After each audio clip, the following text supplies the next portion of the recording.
नमस्कार मित्रांनो, तर पुन्हा एकदा तुमचं स्वागत आहे आपल्या यूट्यूब चॅनलमध्ये. त्याचं नाव आहे अभय देशमुख. तर आता आम्ही तिघजण चाललोय. कुठे चाललोय आपण? डोम धरण बघायला चाललोय. आणि आता कसं डोम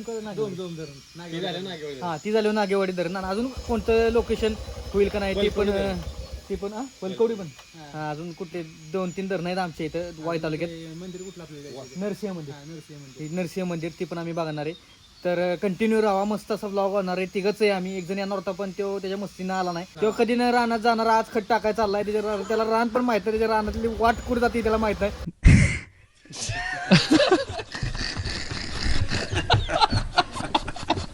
जाऊ दे, तो बघत असेल तर कमेंट कर भाऊ. चला जाऊया.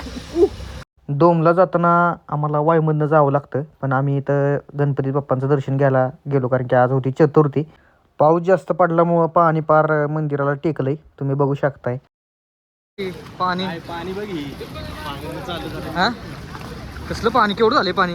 पाणी समुद्र आहे, समुद्र. हा नुसता पाऊस, एवढं पाणी कसलं दिसतंय वाऱ्याने. नेचर कडक. मित्रांनो, अशा प्रकारे आम्ही थांबलो आता वाईच्या घाटावर.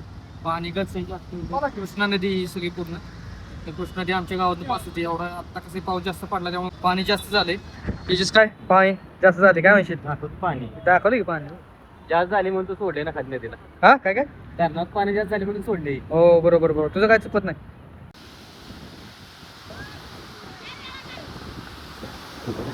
हे आहे तो कुठलं धरण आहे म्हणते? हे तुमचं धरण आहे. हा त्या काळात किती वर्ष झालं? हा पाणी काय पाणी पण शांताला मोठी आहे. पाणी किती सोडले आता? 5 दरवाजे सोडलेत. आणि दरवाजे किती? तसं नाही मित्रांनो, 5 दरवाजे.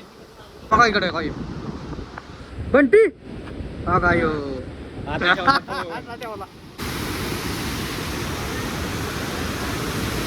प्रेशर, केवढं प्रेशर आहे. तर अशा प्रकारे 5 दरवाजे आहेत मागे. 4-5 दरवाजे आहेत. आणि आता तिकडून शिट्टी मारायला लागल्या, त्यामुळे लवकर तुम्हाला सांगतोय. त्याचं कडेला इथं जर आला कधी तर जास्त जवळ जाऊ नका, धरणा पैसे नाही तर लय बेकार आहे. पाण्याचं प्रेशर लय जोरात आहे, पाऊस पडले जोरात. चला आता मग बघूया नीट धरण. त्यातनं दिसतं का? इथं घोडा पण आहे मित्रांनो, घोडा बसायला. म्हणते काय? अरे फालूदा आहे मस्त फालुदा कार. या नेचर मध्ये फालुदा खायला आवडतं का? पावसाचं थंड खायला मजा आता ऊन आहे पण. वाटते. अशा प्रकारे आता धोम धरण बघितलेलं आहे. मस्त भारी एन्जॉय केलाय, खूप काढलेत. आता आपण कुठे चाललोय? नरसिंह मस्तपैकी फालुदा खाल्लेला आहे. हा आता आम्ही चाललोय नरसिंह मंदिराला. खूप दिवस झाले नरसिंह मंदिराला गेलोय. आता ते जाणार, दर्शन घेणार आहे मस्तपैकी. चला तुम्हाला पण दाखवतो. एकदम क्वालिटी मंदिर आहे धोमच्या इथलं. चला बघूया. मित्रांनो, वाई तालुक्यातील धोम हे गाव धोम कृष्णा नदीवरील धरण आणि प्राचीन मंदिरासाठी प्रसिद्ध आहे. इथे असलेलं नरसिंह मंदिर हे गावातील महत्त्वाचे धार्मिक स्थळ मानले जाते आणि ते स्थळ आपण आज बघायलोय. आता ह्यातली जी थोडी माहिती आहे ती मी तुम्हाला आज सांगतो. मंदिर भगवान नरसिंह, भगवान विष्णूंचा 4था अवतार यांना समर्पित आहे. स्थानिक परंपरेनुसार हे मंदिर अनेक शतकांपासून पूजित असून परिसरातील भाविकांची मोठी श्रद्धा. मंदिराची रचना पारंपरिक दगडी शैलीतील असून सभा मंडप आणि गाभारा अशी रचना दिसते. नरसिंह जयंतीला येथे विशेष पूजा, अभिषेक आणि धार्मिक कार्यक्रम आयोजित केले जातात. धोम गावातील इतर प्राचीन देवळांबरोबर या मंदिराला मित्रांनो ऐतिहासिक आणि धार्मिक महत्त्व आहे. मला खांब दिसलाय, तर बंटी कोणता खांब आहे? असं वाटतंय बघण्यावर की ब्रह्माजी त्यांचं स्वरूप असल्यागत वाटतं. ब्रह्मांचं स्वरूप.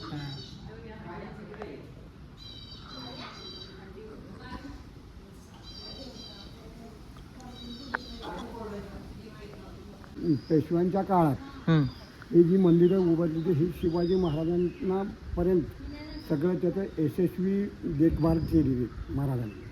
मित्रांनो, ह्यो विषय दिसला आम्हाला, जो गाडा टाईप दिसतोय आम्हाला काहीतरी. नाही जे आम्हाला काय माहिती जास्त माहिती नाही, त्यामुळे तुम्हाला काय जास्त बोलू शकत नाही. तुम्हाला जर काय माहिती माहीत असेल या गाड्याची तर कमेंटमध्ये नक्की सांगा, नक्की हा विषय काय आणि हा गाडा कशासाठी वापरला जातो. मित्रांनो, अशा प्रकारे आता पाचगणी घाटातून आम्ही म्हणजे नरसिंह मंदिराचं दर्शन घेऊन मी पाचगणी घाटातून चाललोय आता नागेवाडी धरणावर.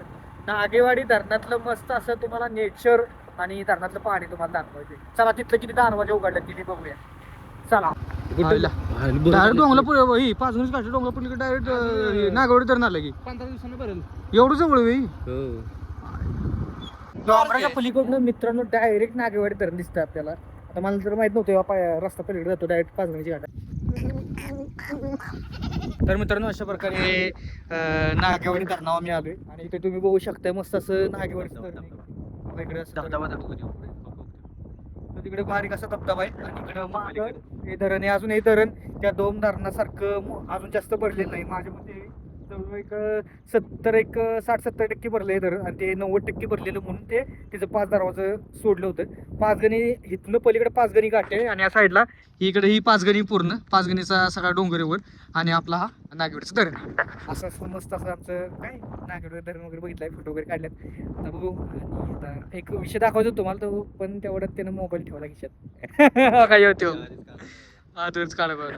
तर चला आता थोडंसं फोटो शूट वगैरे करतो. तुम्ही जर आल तर नक्की जा. लय भारी नेचर आहे असं. आता नशिबाने आमचं काय पाऊस वगैरे नॉर्मल बारीक आहे आणि ऊन पण त्यामुळे भारी आम्हाला बघायला भेटते फिरायला पण भेटते. तर मित्रांनो अशा प्रकारे मस्तपैकी सकाळपासून ते दुपारचे आता वाजले 3:30 पर्यंत आम्ही खूप फिरतो. म्हणजे डोम असेल नागेवाडी असेल आणि आत्ता पावसाला गेलो होतो दर्शन घेण्यासाठी. तिथं पण दर्शन झालं वडापाव खाल्ला आणि आता थेट आम्ही घरी चालतोय. तर मित्रांनो हा फक्त आपला आजच्या दिवसाचा दिनक्रमचा व्हिडिओ होता. म्हणजे एक मित्रांबरोबरचा एक जो टाइम स्पेंड केला त्याचा व्हिडिओ होता.